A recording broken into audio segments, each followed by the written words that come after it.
to a Hope 1032 podcast.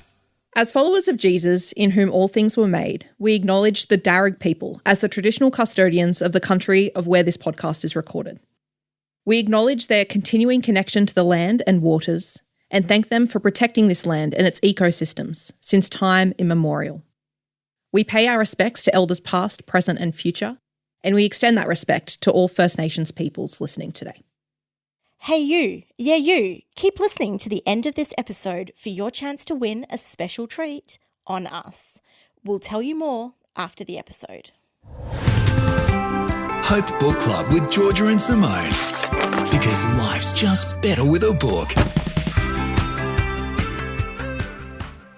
Hi, I'm Georgia. And I'm Simone. And welcome to episode 66 of the Hope Book Club podcast. We are continuing our series today on Aussie Christian authors. We've had the privilege to speak to a few recently about their writing process, what inspires them, and what their favourite Christian books are. We're going to share two of those conversations in this episode today as we talk about a Christian war romance and also a non-fiction book by a well-known and incredibly intelligent pastor.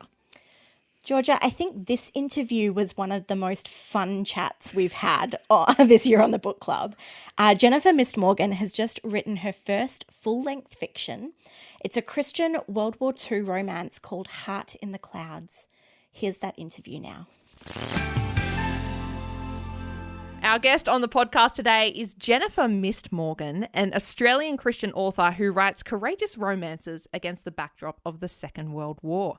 She's just come out with her first full-length fiction called Heart in the Clouds, which you can see behind her right there, and we're so excited to chat with her. Jennifer's also a food writer and moonlights as a voice and dialect coach. Jennifer, thank you for joining Hope Book Club. Oh, thank you for having me. I'm excited to be here. I was wondering, Jen, how did you end up being a writer? Well, it's a long and varied kind of path, and perhaps most writers have a long and varied path towards writing. But I have always loved words and fitting them into stories. So I first did this as a voice and dialect coach. So I trained at NIDA, the drama school in Sydney, and I worked with actors on their scripts. So just working with spoken words, teaching accents and dialects, teaching people how to speak well, I suppose. And then after I'd had a few kids, I switched from spoken words to writing words, and I became a content and copywriter. So basically a writer for hire, and I have a special interest in food around that. I mean, we all have a special interest in food, but I used to write about it quite a bit. But because my training is that creative kind of training, I knew a novel was in my future. So I sat down to write that, I suppose, and like most writers, do several iterations of that. And that's where I am today with my first full-length novel out. Yeah, that's fantastic. And let's talk about it. This is a romantic historical fiction set in and around World War II, as we mentioned. Why did you choose this era? I love the era. So Winston Churchill, the British Prime Minister during wartime, he called the war a war of unknown warriors. So it was this idea that ordinary people would do extraordinary things, but no one would really tell their stories afterwards. There was a lot of secrecy. A lot of people were sworn to secrecy for a very long time after the war. But people still did these remarkable things, and that is such an interesting place for a writer's imagination. So that period of the 1940s has almost every element that a writer needs to tell a good story. So it's got heroes and villains and people doing courageous things and cowardly things. It's got moral compromises. It's got global locations. It's got women stepping into the workforce for the first time and being challenged in different ways and smashing comfort zones. It's got a lot of men and women in uniform, which is great for romance. So the list goes on. And I love to take made-up people and have them interact with those real-world settings and wartime events. Wow, that's amazing. And often historical novels often set in specific moments like World War Yeah. II requires a lot of research. What was your writing process and kind of research process like?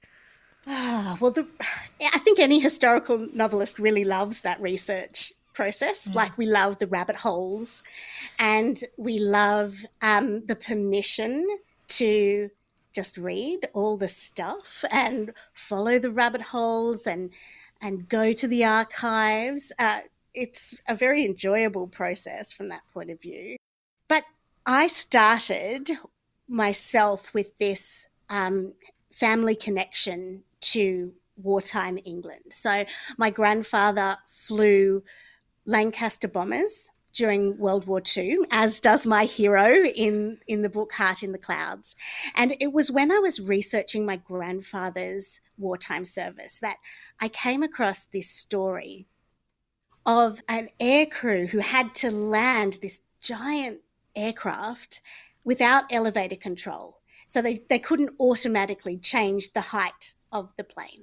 And they had to land it somehow. All the while they were in contact with the radio operator, and actually the pilot's girlfriend was watching on as they landed the plane. And look, that wartime story didn't really end very well. And I thought to myself, I would love to give those people a happy ending to that story. So I took that nugget and started to develop a story around it. And then the more I researched, the more I came up with these other little golden nuggets of stories, because everyone's got a story from that time, and fleshed it out into this story set at our RAF Bomber Command station. Let's talk about, you've already mentioned a little bit about the plot. Heart in the Clouds, your first full-length fiction. What is it about? Oh, well, it's a romance. So it's all driven by the sort of people pursuing a relationship with each other, I suppose. It's a sweet romance between an Australian Lancaster bomber pilot and the English Women's Auxiliary Air Force officer that he speaks to each night before he flies. So it's set at RAF Bottisford, as I was saying, and that's the section of the RAF that flew the bombing raids over occupied Europe during the war. Now, they had the highest casualty rate of any service during the war. Almost half of the 125,000 men who flew with Bomber Command died. But that's the setting. The story, I suppose, is an opposites attract kind of love story. So my hero, Alec, makes a bet that he can get this radio operator to kiss him before the end of the year, which, as you can imagine, does not go down very well, because that's a despicable thing to do. But pursuing her leads him to ask these bigger questions about why he's doing what he's doing as part of the war. That sounds amazing. I'm very excited to read it. Faith is an important element of this book, you've said as well. How did you settle on that as a theme? Well, I think the setting asks that kind of question, really. If you're setting a book at this sort of period of time, as I explained, where people would fly out every night and not know, it was a toss of a coin whether or not they would come home.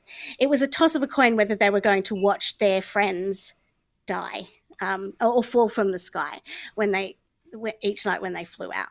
I'm a Christian, so I think I know that God is at work, even in these times that feel like he isn't. And even when our brains perhaps think that he isn't, he still is. So I wanted to put characters in this setting and see how they answered that question, how they found an answer for where God was. And essentially that's the journey that my hero goes through as part of this, is trying to work out where God is in this context. Yeah, wow. Now, Jen, you're actually narrating your own audiobook version of this book, which is such a feat. Why did you decide to do it? And would you recommend that other authors do the same? Well, as I said at the beginning, I think why am I doing this is probably a good question. I do sometimes ask myself that. But as I said at the beginning, I'm trained as a voice artist and a voice and dialect coach. And so although I don't do a lot of that these days, I did spend a bit of time recording a audio version of a short novel that I give away to my newsletter subscribers, and I had such a blast doing it. And because I hear the characters' voices so very clearly in my head, I thought to myself, you know what? I'm the perfect person, the perfect narrator for this book. So I decided that that's what I would do. Now, I wouldn't recommend it for fiction authors who don't have the kind of training that an actor or a voice and dialect coach has, because it is hard to sustain the interest in your voice over, the 10, 12 hours of a full-length novel. As you guys would know, working on radio, it can be a tricky thing, but I felt like I was in a great place to do it. So the audiobook comes out in hopefully November. Oh, fantastic. How long was the process of recording? It takes about me, at least, I don't know how other people are, about 4 hours to do 1 hour of audio. Okay. If that makes sense. So like 40 hours or 50 hours. Yeah. Oh. Yeah. Yeah. Okay. That's a lot. Comes back to that question of why. That's incredible. So, Jen, we've been talking about our favourite Christian reads in this podcast. What is your favourite Christian novel and why? I will say at the beginning that for me this is a hard question because actually I think there are a lot of great ones. If you're a listener who has sort of maybe read a bit of Christian fiction and thought, that's not for me, then just keep reading because I think this genre is actually big and diverse. You just need to keep reading and find the thing that does it for you. Mm-hmm. And the thing that did it for me was a book called The Number of Love by Roseanna M. White. Now, it's a little bit of a cheesy title, that's fair enough, but it is romance. And it's a World War I romance set in a code-breaking facility as part of the Royal Navy. Now, this book hits all my sweet spots. It's got this great heroine, this sort of neurodiverse heroine. You'd like her, Georgia, because she's got a science. She sees the world through the lens of mathematics and science and probability and statistics. It's got really, really swoony romance and really gripping action. And it's also a book that was the first book that I think I read that made me think I could write in this genre because it wasn't cheesy, it wasn't preachy, it was just these kind of real characters showing real faith, but in this sort of elevated setting of World War I. I am putting it on my list right at the top. I was about to say the same thing. I'm like, that sounds incredible. I think it's going on my list. Yep, so good. Yeah. What about authors? Do you have any authors that you keep going back to, Jen? I do. Roseanna White that I just mentioned, I will read anything that she writes. She could write the phone book and I would read it. But my other go-to auto-buy author is Sarah Sundin. So she writes World War II romance, very similar to what I do.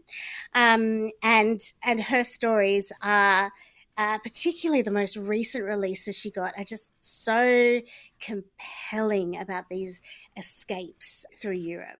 I also love Amanda Barratt. So she writes World War II as well. Of course, I'm like very big on the World War II books, but Amanda Barratt's books are heartbreaking.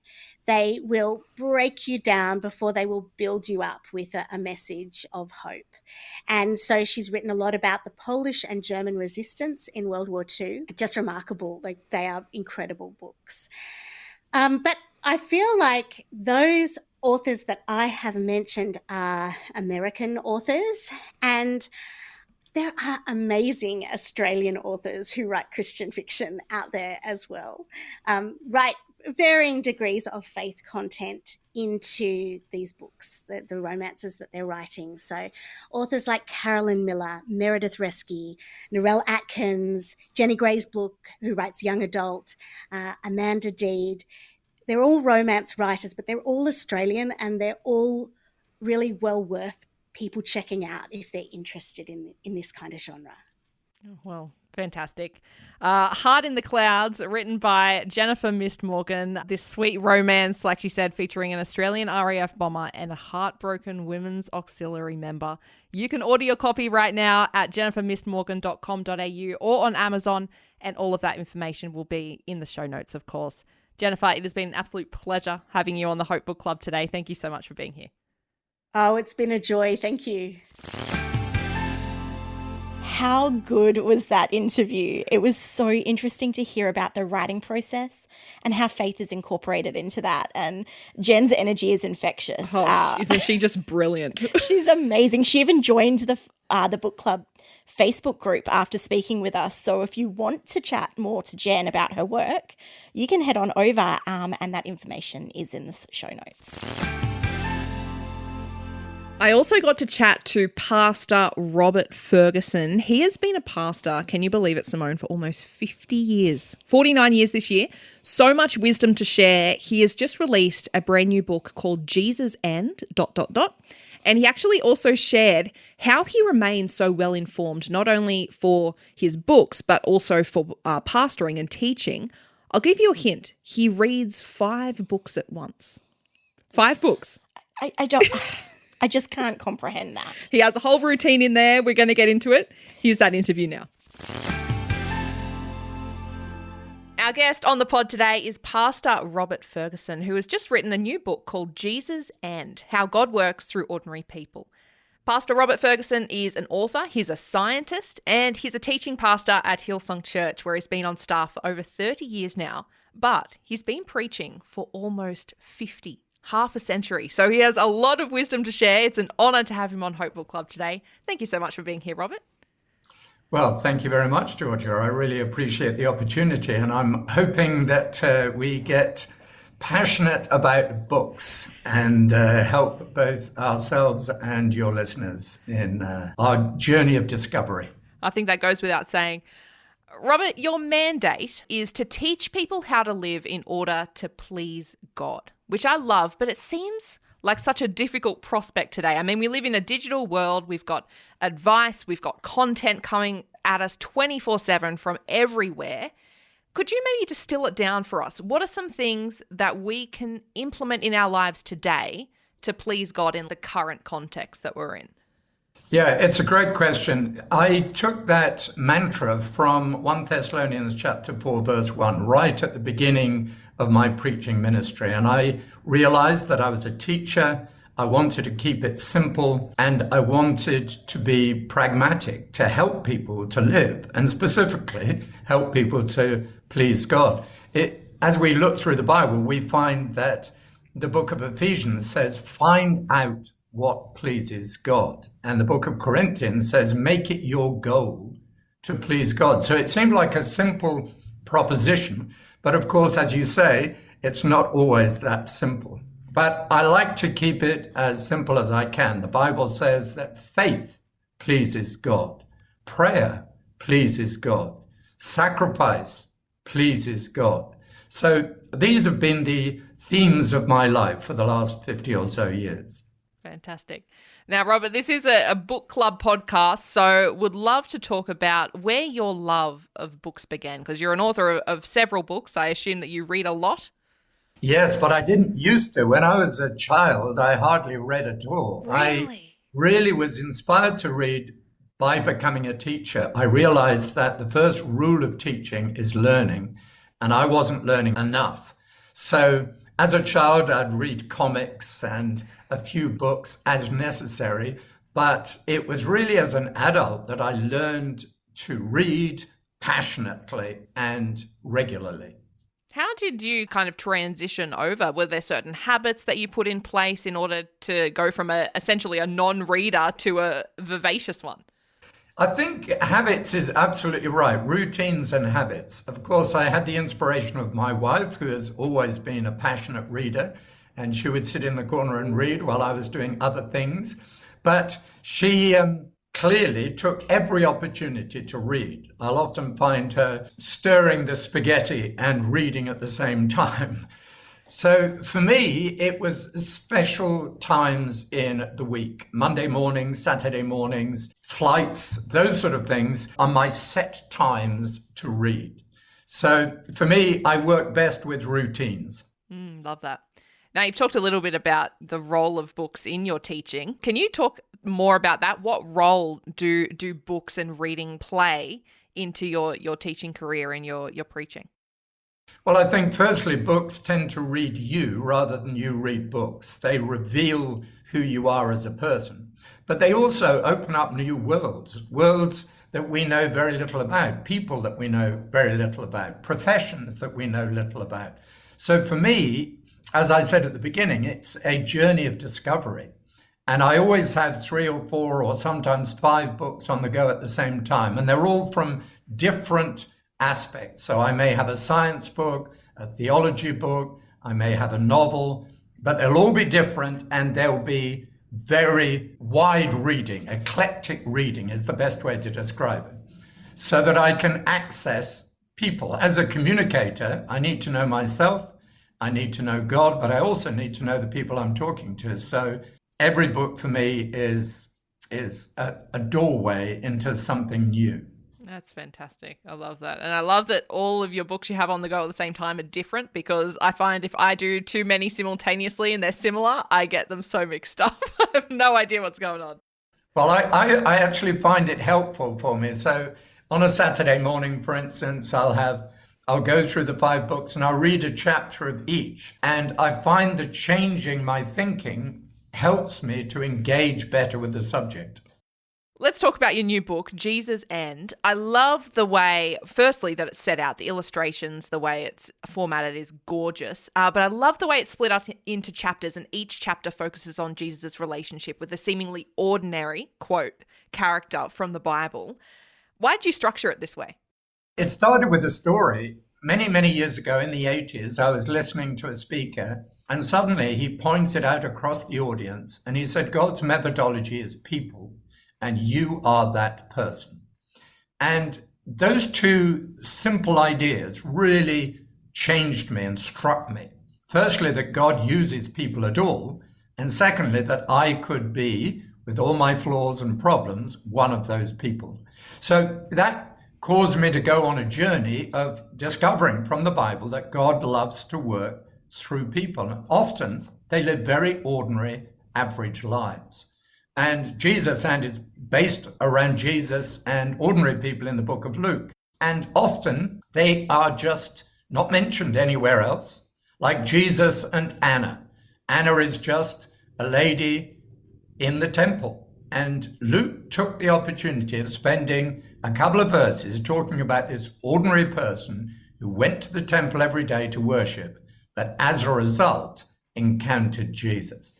And I love the fact that Jesus includes those ordinary stories in his story. Yeah, it's fantastic. I think you might have already kind of answered this, but what can we learn from those ordinary people in the Bible? How can we apply those stories to our lives today?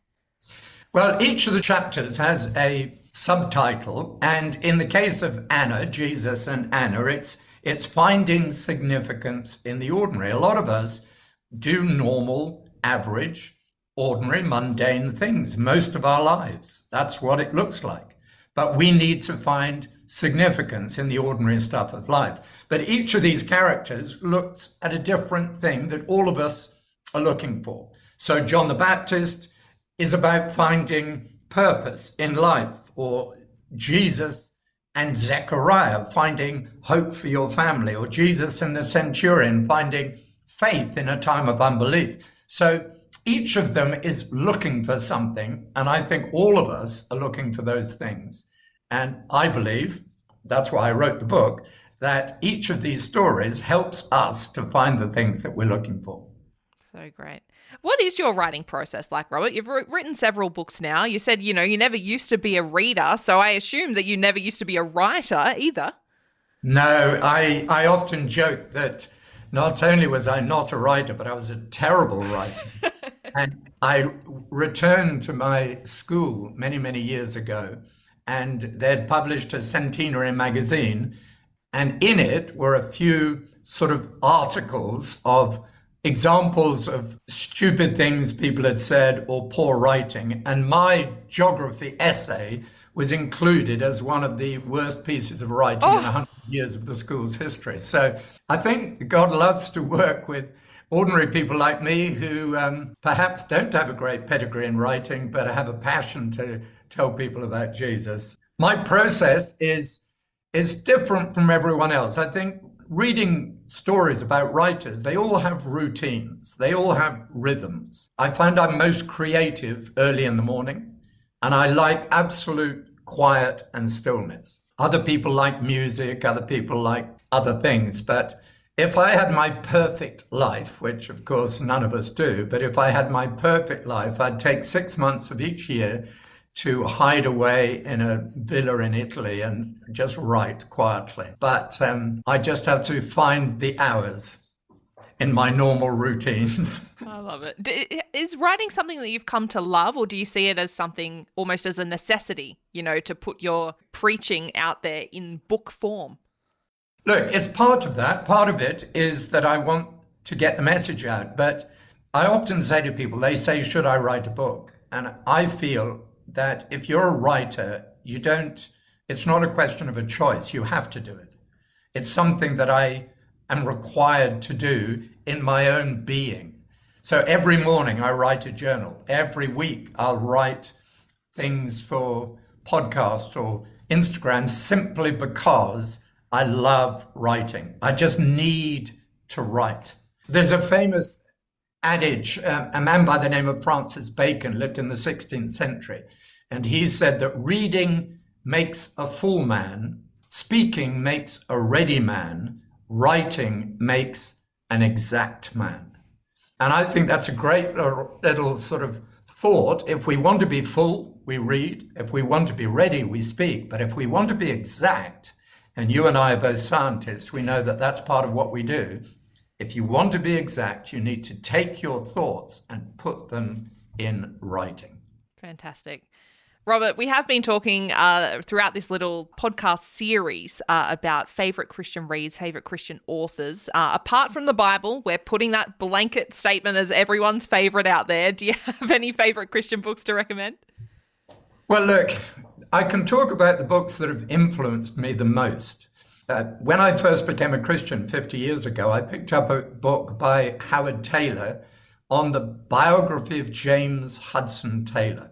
He was a Chinese missionary, and that book changed my life. Now it's old school.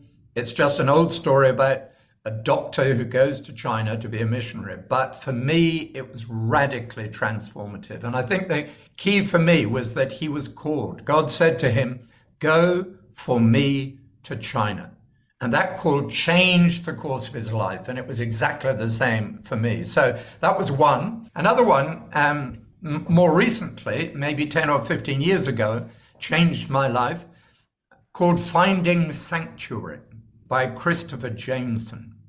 And it is just a book about Benedict's rule, the rule of Benedict, the monk Benedict, and the 7 things that he did, including pray and get involved in community and how to use silence. So for me, that was transformative in my devotional life.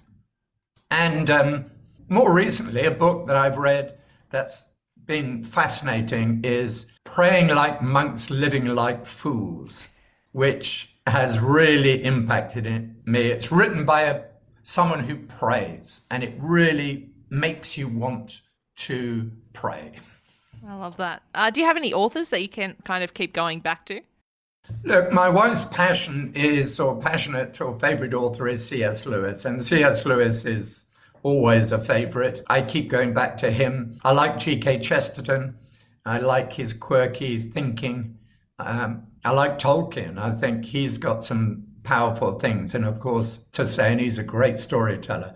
But as I said, I read very eclectically and very widely. And I was brought up in an Anglican church, and I now am part of a Pentecostal church. So I tend to try and read from other denominations, other theological backgrounds. An author that I've loved recently is a man by the name of Darrell Johnson, who wrote a great commentary on Ephesians and another one on Revelation called Discipleship on the Edge, which I highly recommend. And his book on preaching, The Glory of Preaching, is an excellent book. Oh, fantastic. Well, we'll have all of those suggestions in the show notes. And of course, your book, Pastor Robert, Jesus and, it's out now. You can order your copy from the Hillsong store. Again, we'll have all that information in the show notes as well. Robert Fergusson, it's been an absolute pleasure having you on Hope Book Club today. Thank you so much for being here. Well, thanks very much, Georgia. And I really genuinely hope you get inspired by the book. It's short, as you say, it looks great. The artists have done a fantastic job. I've had a few people pick it up and say, I don't read books, but I'm going to read this one. So I'm excited about that. And I trust that your readers get inspired and helped by the book. I think I've decided that I want to be Robert Fergusson when I grow up. What an incredible guy he is. So great. So that's all we have for this episode, but please join us on our final book club live event of the year over on Zoom, of course. It's on Wednesday, the 29th of November, and we'll be reviewing The Lost Flowers of Alice Hart by Holly Ringland. It's just been made into an Amazon Prime series, so we're very excited to chat about that one. You don't have to read it to come along for the discussion. You can register and get a little treat from us as well. We will be keeping it all completely spoiler-free. You can head to our website for those details, hope1032.com.au. And all of that information is in the show notes. And we'd also love for you to be a part of our community too. If this is your first time listening, welcome. We're so glad you're here. You can join, as Simone said, the Hope Book Club Facebook group.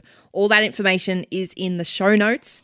And we'd also love for this podcast to reach more people. So the way you can do that is to rate, review, subscribe, share this conversation with a friend who might love it. Until then, stay reading. Sim, I believe you've got a quote to end on.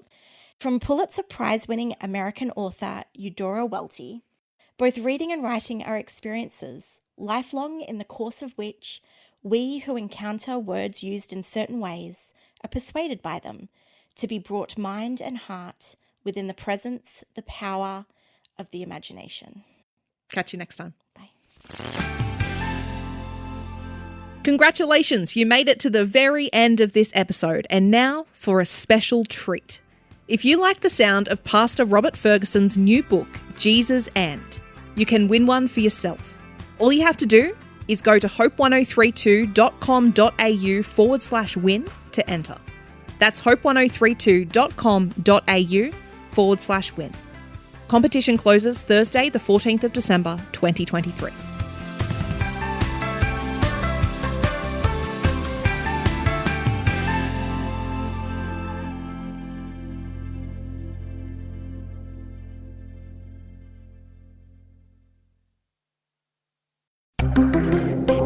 Hope 1032.